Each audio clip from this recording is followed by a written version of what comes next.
ഒരു ടിക്കറ്റിൽ തന്നെ 2 സിനിമ ആർക്കെങ്കിലും കാണാൻ വേണ്ടി പറ്റും. എനിക്ക് ആ ഭാഗ്യം ഉണ്ടായിട്ടോ.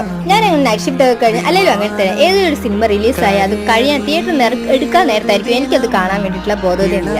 അങ്ങനെ ഞാൻ മഞ്ഞുമൽ ബോയ്സ് കാണാൻ ടിക്കറ്റ് ഒക്കെ ബുക്ക് ചെയ്തു. തിയേറ്റർ അടുത്തല്ലേ, സമയത്തിന് പോയാൽ പോരെ എന്ന് വിചാരിച്ച് ഞാൻ സമയത്തിന് ഇറങ്ങി. ഗായ്സ്, നല്ല തിരക്കായിരുന്നു, ബ്ലോക്ക് ആയിരുന്നു. കറക്റ്റ് ടൈമിൽ ഞങ്ങൾ തിയേറ്ററിലെത്തി. ഓടിപ്പിടിച്ച് തിയേറ്ററൊക്കെ കണ്ടുപിടിച്ച് ഉള്ളിൽ കയറി ഷോയും തുടങ്ങി. ഷോ തുടങ്ങിയപ്പോഴാണ് ഞങ്ങൾക്ക് അറിഞ്ഞത് തിയേറ്റർ മാറിപ്പോയി. ഓടിപ്പിടിച്ച് ഉള്ളിൽ കയറി ഏതോ ചേട്ടനെ കണ്ണിലും കുത്തി സീറ്റിനും തല്ലുണ്ടാക്കി ഞങ്ങൾ അവിടെ പോയിരുന്നപ്പോഴാണ് അറിഞ്ഞത് ആ ഷോ കഴിയാനായി. ഞങ്ങൾക്ക് ക്ലൈമാക്സ് കാണാൻ വേണ്ടി പറ്റിയ ഷെയ്ത്താൻ മൂവിയായിരുന്നു മാധവന്റെ. അങ്ങനെ ഞങ്ങൾ അവിടുന്ന് പിന്നെയും ഒരു 20 മിനിറ്റ് ഉണ്ടായിരുന്നു അടുത്ത തിയേറ്ററിലേക്ക്, ഞങ്ങൾ ഒറിജിനൽ തിയേറ്ററിലേക്ക്. അവിടേക്ക് ഞങ്ങൾ ഓടിപ്പോയി. അങ്ങനെ മഞ്ഞുമൽ ബോയ്സ് തുടങ്ങി ഒരു 3/4 മണിക്കൂർ കഴിഞ്ഞിട്ടാണ് ഞങ്ങൾ ആ തിയേറ്ററിലെത്തി ആ സിനിമ കണ്ടത്. ഒരു വല്ലാത്തൊരു എക്സ്പീരിയൻസ് ആയിരുന്നു കേട്ടോ അത്.